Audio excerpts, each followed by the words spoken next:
Hello les amis, je vous retrouve pour une nouvelle vidéo sur le football espagnol et la Liga et je vais vous présenter le débrief en statistique du match Rayo Vallecano contre Real Madrid, un match qui avait lieu ce dimanche 9 novembre 2025 pour le compte de la 12e journée et un match qui s'est terminé par un nul 0-0, donc très mauvaise semaine pour le Real Madrid qui perd à Liverpool en Ligue des Champions, qui fait nul en championnat et donc qui n'est pas à la merci de ses adversaires directs parce qu'ils ont un petit peu d'avance, mais qui pourrait voir éventuellement ce soir Barcelone revenir un petit peu sur eux. Alors dans cette vidéo on va revenir sur les statistiques des deux équipes pour comprendre un petit peu le déroulé du match et on terminera la vidéo par le classement de la Liga mis à jour en attendant le dernier match où va jouer Barcelone.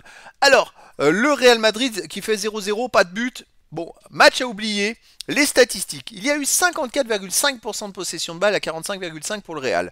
445 passes tentées à 368. 375 passes réussies à 310. 84,27% de passes réussies à 84,24% pour le Rayo Vallecano. Je dirais que collectivement, le Real a été légèrement au-dessus, mais d'un point de vue réussite de passe, ils n'ont pas été au top. C'est pas le grand Real qu'on connaît. Alors justement, l'enchaînement des matchs, la fatigue, je sais qu'il y a quelques blessés dans l'effectif. Ça aide pas justement.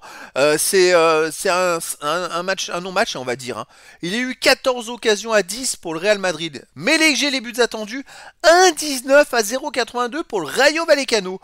Alors là, c'est un match surprise. Le Real Madrid n'a eu que 0,82 XG. Eux qui sont très performants dans ce domaine-là, ils ont toujours 2, 3, 4 par match. Et c'est comme ça d'ailleurs qu'ils marquent beaucoup de buts. Mais là, ils ont été battus par leur adversaire. Ils auraient presque pu perdre, tout simplement. Ça s'est pas joué à grand chose. 21 tirs à 13 pour le Real Madrid, mais seulement 5 tirs cadrés à 2. Alors forcément, les deux équipes sont à remettre en cause, hein, quand on cadre que 7 tirs cadrés, 2 sur 13 pour Rayo Vallecano et 5 sur 21 pour le Real, c'est difficile de marquer des buts. Et c'est vrai que voilà, ça fait des différences, mais en même temps, s'il y a aussi peu de tirs cadrés, c'est parce qu'il y avait des défenses qui gênaient les attaquants. Et c'est vrai qu'aussi, il va y avoir de la fatigue dans les jambes du Real Madrid. Là, vraiment, il n'y a pas photo. Aucun tir contré. C'est pas des poteaux, non, c'est les hors-jeux, mais ça on va le voir plus loin. Il n'y a pas de poteaux des deux côtés, hein, je vous le dis tout de suite. C'est une stat qui est fausse là.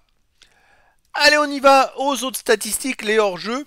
Alors, moi j'avais un partout, mais pour moi c'est 3 hors-jeu pour le Rayo Vallecano à 6.